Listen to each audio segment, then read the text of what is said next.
सबैजनालाई नमस्कार।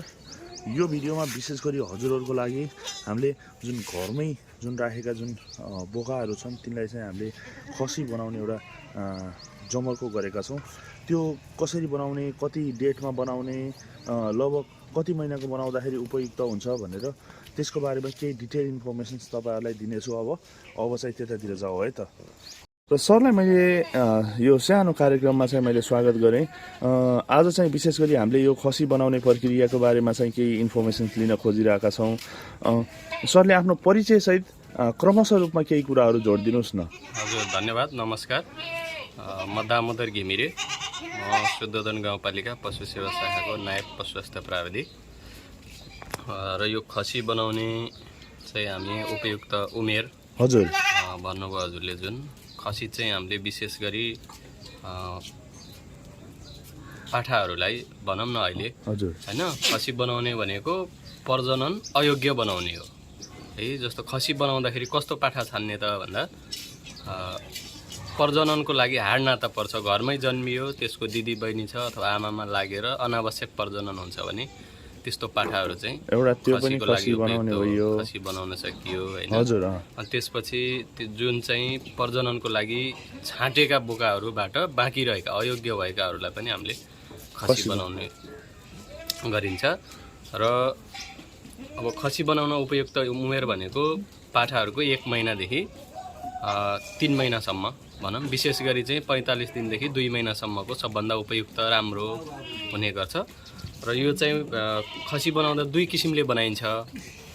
एउटा ओपन मेथड भन्छ हैन, हजुर, चिरेर अनि त्यसको अण्डकोष निकाल्ने हुन्छ भने, एउटा बर्डिजो क्यास्टेटर, यो बर्डिजो क्यास्टेटर भन्छ यसलाई, यसको सहायताले बनाइन्छ। र अर्को नेपालमा चाहिँ त्यो प्र्याक्टिस छैन हाम्रो समाजमा। अर्को चाहिँ रबर ब्यान्ड भन्छ, टेस्टिसको माथिपट्टिको भागमा रबरले बाँधेर पनि खसी बनाउन सकिन्छ। हजुर।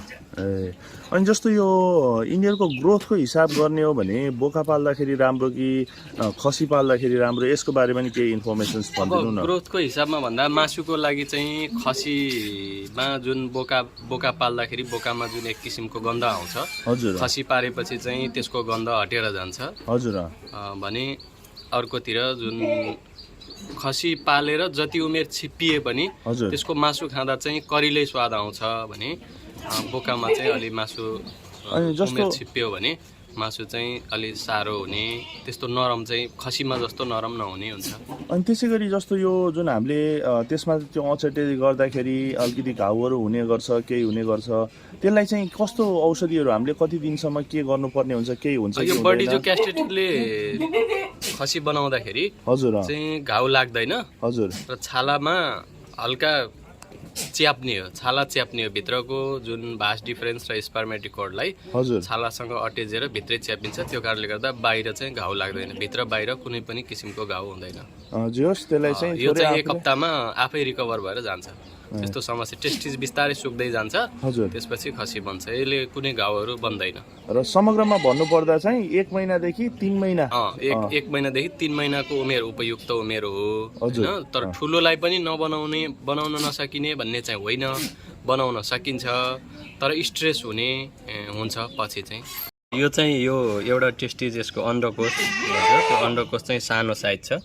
त्यो कारणले गर्दाखेरि यस्तो पाठाहरू चाहिँ प्रजननको लागि राम्रो हुँदैन। त्यही भएर यस्ता खसीहरू चाहिँ बनाउने गरिन्छ। हजुर, यस्तालाई चाहिँ खसी बनाएर राख्नु एउटा टेस्टिस सानो छ। हजुर। त्यो कारणले गर्दा यसको प्रजननको लागि चाहिँ यो योग्य भएन। छान्दाखेरि चाहिँ यस्तो पाठाहरू छान्नु भएन, आफ्नै हो भने। हुन्छ, सरलाई धेरै धेरै धन्यवाद। आउने दिनहरूमा नि फेरि यस्तै कुरा लिएर आउनेछौँ। आजलाई चाहिँ बिदा हुन्छौँ। हस् त, नमस्कार। हस्, धन्यवाद।